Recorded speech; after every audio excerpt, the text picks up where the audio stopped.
మీ ప్రభుత్వం గతంలో మీరు ప్రజలందరికీ కొనుగోలు శక్తి పెంచారు, లేకపోతే మీరు అన్ని రైతులకు కానీ అన్నీ ప్రొవైడ్ చేశారు.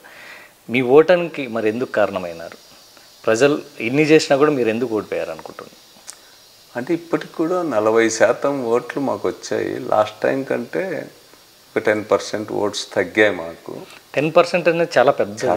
చాలా పెద్దది. 1% ఉన్నది 1.5 ఇట్లా కూడా ప్రభుత్వాలు. ఈసారి ఏమంటే మొత్తం వాళ్ళు 3 పార్టీలు కలవడం, ముఖ్యంగా బీజేపీతో కలిసిన తర్వాత మొత్తం రాష్ట్రంలో ఎన్నికల కమిషన్ మీద దాని ప్రభావం పడింది.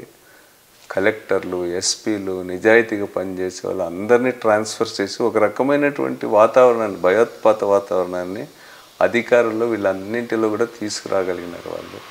తర్వాత ఈవీఎంల పైన ప్రజల్లో తీవ్రమైనటువంటి అనుమానాలు ఉన్నాయి. లోతుగా పరిశీలిస్తే ప్రజల అనుమానాల్లో కూడా వాస్తవం ఉందనేటువంటిది అనుమానం వస్తుంది మనకు కూడా. ఈవీఎంలకు సంబంధించి కూడా ఇంత ప్రజల్లో వ్యతిరేకత రావడం అనేటువంటిది మంచిది కాదు. మన దేశంలో ఎలక్షన్స్, జ్యుడిషియరీ వీటిపైన విశ్వాసం ఉంది ప్రజల్లో. గత ఎన్నికల్లో చూస్తే ఇది కానీ మహారాష్ట్ర కానీ ఇవన్నీ జరిగినప్పుడు ప్రజల్లో విశ్వాసం సడలడం, అపనమ్మకం ఏర్పడడం ఎన్నికల కమిషన్ పట్ల, వీటన్నిటి పట్ల ఇదంతా మంచిది కాదు. ఇది కూడా కొంత ప్రభావం చూపింది ఎలక్షన్స్లో అనేటువంటిది కూడా వాస్తవం. తర్వాత ఇప్పుడు మొన్న మనం చూసినట్టయితే కర్ణాటక ఎలక్షన్ జరిగినప్పుడు, తెలంగాణ ఎలక్షన్ జరిగినప్పుడు కానీ ఎక్కువ, ఇప్పుడు మహారాష్ట్ర ఎలక్షన్స్ గమనించినా కూడా ఎక్కువ హామీలు ఇచ్చి ఎవరైతే మేము మీకంటే ఎక్కువ ఇస్తామన్నారో వాళ్ళని ప్రజలు ఆదరించింది కూడా చూస్తూ ఉన్నాం. జగన్మోహన్ రెడ్డి గారు నేను చెప్పిన ప్రతి ఒక్కటి అమలు జరపాలనేటువంటి, ప్రజలను మోసం చేయరాదనేటువంటి ఆలోచన ఉన్నవాడు. లాస్ట్ టైము అవన్నీ అమలు జరపడానికి ఎంత కష్టపడాల్సి వచ్చిందో జగన్ గారికి స్వయంగా అనుభవం ఉంది. అదే టైంలో లాస్ట్ టైం కరోనా రావడం వల్ల ఆదాయాలు పడిపోయి డెవలప్మెంటు ఆశించినంతగా చూపించలేకపోయినాం జనంకి అనేటువంటిది. అందుకని ఈసారి రెండు బ్యాలెన్స్ చేయాలా, అబద్ధాలు చెప్పకూడదు. ఇప్పుడున్న వాటిని ఇప్పటికే మనం 99% అమలు జరిపినారు. ప్రజల్లో విశ్వాసం ఉంటుంది. ప్రజలు ఇప్పుడు మనం వాటిని సక్రమంగా అమలు చేసినా ప్రజలకు ఎంతో సహాయం అవుతుంది అనేటువంటిది జగన్ గారు ఫీల్ అయినాడు. ఎందుకు అబద్ధాలు చెప్పి రాష్ట్ర ఆర్థిక వ్యవస్థ అనుమతించిన మాటలన్నీ చెప్పి మోసం చేయరాదనే దాంతో జగన్ గారు వెళ్ళాడు.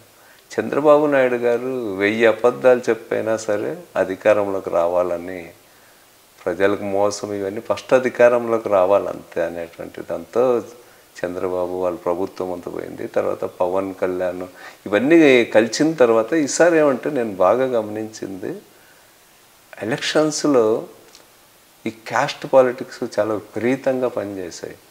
ఈ సోషల్ మీడియా ప్రభావం వల్ల, వీటి వల్ల కూడా చంద్రబాబు నాయుడు సామాజిక వర్గం కానీ పవన్ కళ్యాణ్ సామాజిక వర్గం కానీ వాళ్ళిద్దరి మధ్య ఓట్స్ ట్రాన్స్ఫర్స్ బ్రహ్మాండంగా అయినాయి. మరి మీ ప్రభుత్వానికి కూడా సామాజిక వర్గం అండగా ఉంటుంది, అది మీకు సపోర్ట్ చేసిందంటారా? సామాజిక వర్గము ఈసారి జగన్ గారు జనరల్గా ఏమంటే అట్లా క్యాస్ట్ పాలిటిక్స్ ఇవన్నీ నడపడు. అర్హత ప్రాధాన్యత ఇచ్చి అర్హత ఆధారంగానే అన్నీ జరపాలనేటువంటిది జగన్మోహన్ రెడ్డి గారు. జగన్మోహన్ రెడ్డి గారి హయాంలో ఆర్థికంగా వచ్చిన ఇబ్బందుల వల్ల చాలా చోట్ల కాంట్రాక్ట్స్ చేసి అట్లా నష్టపోయినారు మా పార్టీకి సంబంధించిన లీడర్స్, కార్యకర్తలు. వాళ్ళందరిలో అది అసహనానికి దారి తీసింది. దానివల్ల వాళ్ళు ఈ గవర్నమెంట్ని గెలిపించుకొని తీరాలా, ఈ గవర్నమెంట్ గెలిస్తే మేము ఇంకా లాభపడతామనేటువంటి నమ్మకం వల్ల రాలా. పైగా వాళ్ళందరిలో జగన్ గారు క్యాస్ట్ని పట్టించుకోవడం అనేటువంటి అభిప్రాయం కూడా ఉంది.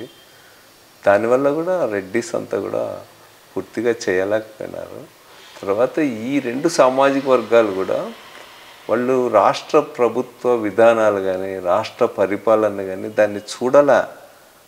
కేవలం మావాడు ముఖ్యమంత్రి కావాలి, మావాడు డిప్యూటీ ముఖ్యమంత్రి కావాలి అనేటువంటి పద్ధతుల్లో అట్లా రెచ్చగొట్టి అట్లా ప్రోత్సహించి అట్లా ఓట్లు వేయించుకోవడం వల్ల కూడా వాళ్ళందరూ కూడా పాలసీస్ ఇవన్నీ చూసి ఓటేసినారని నేను అనుకోవడం లేదు.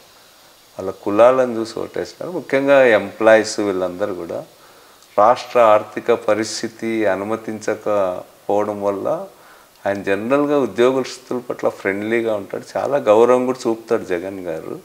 తను ఉద్యోగులకి చేయాల్సినంత తాను అనుకున్నట్టుగా చేయలేకపోయినాడు. దానివల్ల కూడా ఉద్యోగ వర్గాలు బాగా వ్యతిరేకమైనాయి.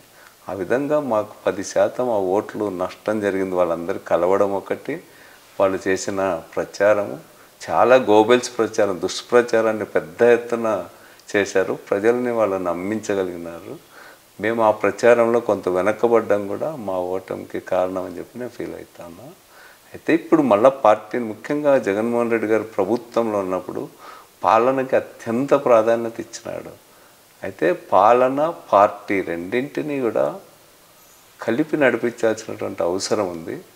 పార్టీని నడిపించడంలో కొంత లోపం జరిగిందనేటువంటిది అందరం కూడా రియలైజ్ అవుతా ఉన్నాం. పార్టీని సమర్థవంతంగా గ్రాస్ రూట్ లెవెల్ వరకు కూడా పార్టీని బలోపేతం చేయడం ద్వారా ప్రభుత్వానికి అనుకూలంగా పార్టీ ప్రచారం చేసింటే కూడా పోయినసారి గెలిచిండే వాళ్ళము. పార్టీని ప్రభుత్వంతో పాటు పట్టుకొని ఇంకో చేత్తో నడిపించలేకపోయినాడు అనేటువంటిది అందరం కూడా గుర్తిస్తూ ఉన్నాం.